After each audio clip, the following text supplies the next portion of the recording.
Welcome to orchid Bangladesh. আজকে আপনাদেরকে দেখাবো শীতে অর্কিডের যত্ন পর্ব 2। আগের পর্বে আপনারা দেখেছিলেন শীতে কীভাবে অর্কিডের যত্ন নিতে হয়। এই পর্বে আপনারা অনেকেই জানতে চেয়েছিলেন যে পানিটা কীভাবে দিবেন, এটা নিয়ে অনেকেই একটু কনফিউজে আছেন। তো এটার জন্য আজকে আমাদের এই পর্বটা 2 নম্বর পর্বটি করা। তো আপনারা দেখতে পাচ্ছেন এখানে একটি ফ্যালেনোপসিস আছে। এটি ফ্যালেনোপসিস লার্জ ভ্যারাইটিগুলো।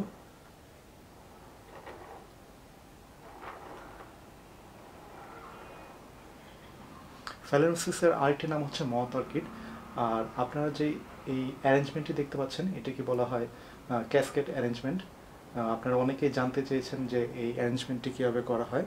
আমরা ভবিষ্যতে এই ধরনের অ্যারেঞ্জমেন্ট কীভাবে করতে হয় এটা নিয়ে একটি পর্ব আপনাদের জন্য বানাবো। তো চলে আসে আজকের যে পর্বটি আছে, যে শীতে আপনারা পানিটা কীভাবে দিবেন গাছের ভিতর। তো এটি ডিপেন্ড করছে টোটালি আপনার পট সাইজের উপর এবং পটিং মিডিয়ামের উপর।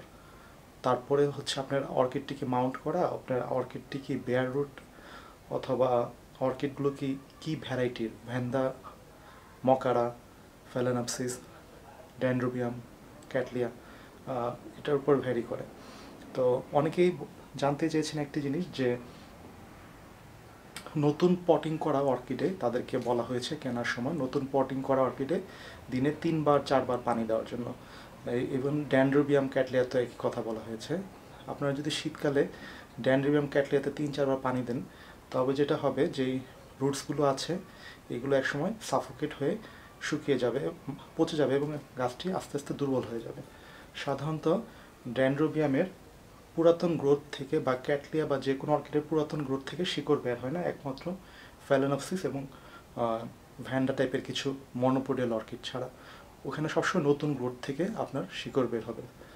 তো নতুন গ্রোথ না বের হওয়া পর্যন্ত আপনার শিকড় বের হচ্ছে না। তো শুধু আপনার বেশি পানি দিয়ে যেটা হবে, আপনার পুরাতন গ্রোথের যে শিকড়গুলো যদি থেকে থাকে মিডিয়ার ভিতরে, ওই শিকড়গুলো আপনার শুকিয়ে পচে একসময় মারা যাবে এবং গাছটি দুর্বল হয়ে যাবে। তারপরে আসছে আপনার মকারার বেলায়। মকারার যেটা হয়, আপনারা যে মকারাগুলো কিনে থাকেন ফুলসহ, এগুলো হয় টপ কাট, মানে হচ্ছে একটি বড় গাছের মাথায় যখন ফুল আসে তখন মাথাটা তারা কেটে ফেলে, ফুলটা সহ কেটে একটি পটিং মিডিয়ার ভিতরে ঢুকিয়ে বিক্রি করে দেয়। এবং সবাই যেটা করে পটিং মিডিয়াতে পানি দেয়, কিন্তু এই পানিটা তেমন একটা কাজে লাগে না। তারপরে হচ্ছে ভ্যান্ডা এবং মাউন্ট করা অর্কিড। মাউন্ট করা অর্কিডে আপনারা একই কাজ করবেন, এটাতে প্রতিদিন পানি দেওয়ার চেষ্টা করবেন স্প্রে করে। আদারওয়াইজ যেটা হয় আপনার প্লান্টটি শুকিয়ে যেতে পারে। তবে অধিকাংশ মাউন্ট করা অর্কিডই স্পিসিস হয়ে থাকে এবং এই সময় এগুলো একটু রেস্টিং পিরিয়ড প্রয়োজন হয়। যেমন আমাদের অ্যাগ্রিগেটাম অর্কিড অথবা আপনার অনেকে পিআরডি অর্কিড মাউন্ট করে থাকেন পটের বদলে, এই সময় একটু রেস্টিং পিরিয়ডের প্রয়োজন হয় এবং একটু পানি কম দিলেও সমস্যা নেই, 2-1 দিন পর দিলেও সমস্যা নেই। তবে অবশ্যই সামারে এটি সবসময় পানি দিতে হবে। এখন আসছি পটের আকার কীভাবে পানি দেওয়ার উপর এটা নির্ভর করে। আপনারা যদি এই গাছটি দেখে থাকেন, এটির পট 5 ইঞ্চির মতো অলমোস্ট, এবং এটি যদি দেখে থাকেন এটি 2.5 ইঞ্চির মতো। কিন্তু ভালো করে খেয়াল করে দেখলে দেখবেন দুটো গাছের আকার অলমোস্ট একই রকম, কিন্তু এটার পাতাগুলো একটু বড় তুলনাভাবে এটার থেকে, এবং কিন্তু এটি হচ্ছে একটা 2.5 ইঞ্চি পটে এবং এটি আছে একটি আপনার 5 ইঞ্চি প্লাস একটা পটের ভিতর। তো এই অর্কিডের যেই পরিমাণ পানি লাগবে এটাতে পানি এর থেকে কম লাগবে, যেহেতু এটির আকার বড়।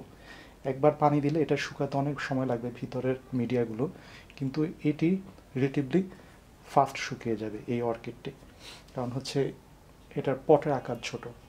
সো আপনারা যেটা বুঝতে পারলেন যে পটের আকারের উপর আপনার পানি দেওয়ার পরিমাণটা কম বেশি হবে। এছাড়া আরেকটি জিনিস নির্ভর করবে মিডিয়া। আপনারা যদি দেখেন এটার ভিতরে মিডিয়া যেটি দেওয়া আছে, মিডিয়াটি হচ্ছে আপনার স্প্যাগনাম মস। এখন শুধু স্প্যাগনাম মস যদি থাকে তবে আপনার এটি শুকাতে সময় বেশি লাগবে। আর শুধু যদি আপনার স্প্যাগনাম মসের সাথে পারলাইট অথবা কয়লা অথবা অন্য কিছু অথবা বার্ক চিপস যদি মিক্স করা থাকে একটু তাড়াতাড়ি শুকাবে।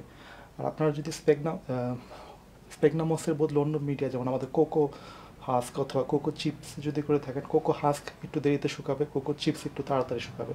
এবং মসের থেকে কোকো হাস্কটা শুকাতে একটু বেশি সময় লাগে। এবং কোকো হাস্কের সবচেয়ে বড় সমস্যা আমরা সবসময় যেটা বলে থাকি, উপর দিকে শুকিয়ে যায় কিন্তু ভিতরটা সহজে শুকাতে যায় না।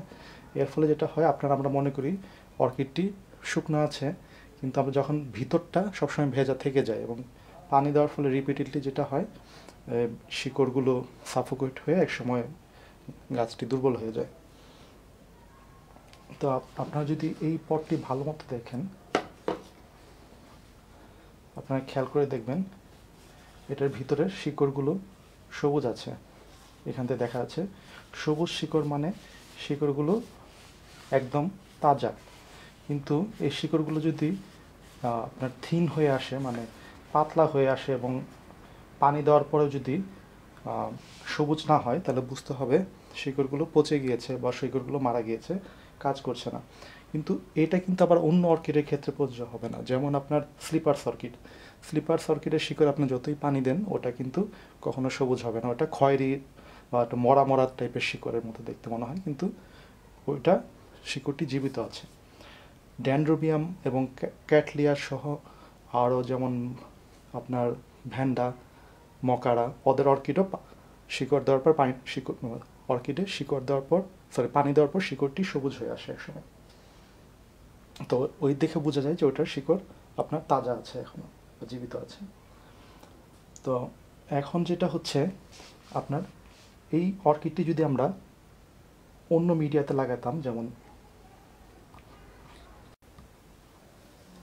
এখন আমরা এই অর্কিডটি যদি আমরা অন্য টাইপের মিডিয়াতে লাগাতাম, যেমন হতে পারে আপনার কয়লা, তারপরে আপনার নতুন একটা মিডিয়া আমাদের দেশে খুবই পপুলার, এটা হচ্ছে আপনার লেকা সর্ট অফ ইটের সুরকির মতো, কিন্তু আর একটু